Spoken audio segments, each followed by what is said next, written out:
In the 6 months since becoming Chancellor, Sebastian Kurz has taken an even tougher line on immigration and what he says is the threat from parallel societies forming in his country. Now he's turning his sights on what he calls political Islam. We can announce to you today a decision from the Office of Religious Affairs that will lead to the prohibition of the activities of 7 mosques.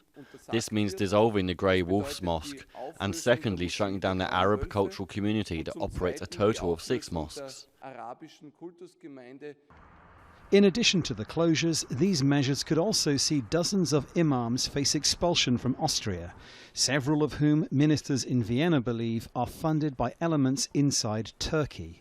A spokesman for the Turkish government has condemned the move as racist and anti-Islam. Kurz has long advocated a toughening of approach, but forming a coalition with the far-right anti-Islam Freedom Party last December seems to have been the catalyst for him to act. In April, his government announced plans to prevent girls in nurseries and primary schools from wearing headscarves. We have a new climate, a political climate here in Austria since the last election. And with the new government that has been in power for a little more than half a year, you see various measures taken against foreigners, against immigrants, against Islam, and so on and so forth. This is just one more step or one more measure in their policy.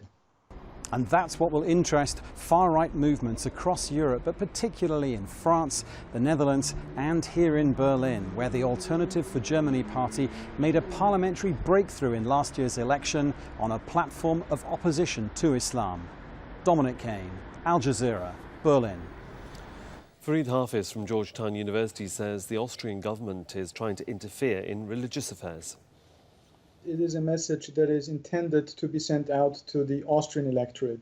I think there are many groups outside of Austria and other European countries who may applaud them, who may try to copy what they are doing.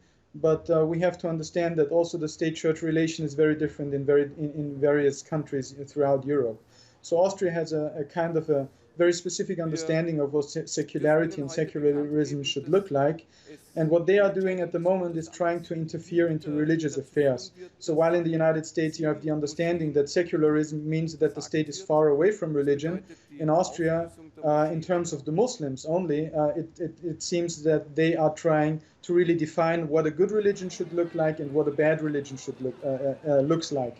So they are kind of redefining the good Islam versus the bad Islam. This is the game they are playing. And it is not really about political Islam. It is rather really about the common Muslims, because when they close down the mosques, this is not like the mosques of radical extremist groups. This is like very randomly like mosques of established communities of the Islamic religious community.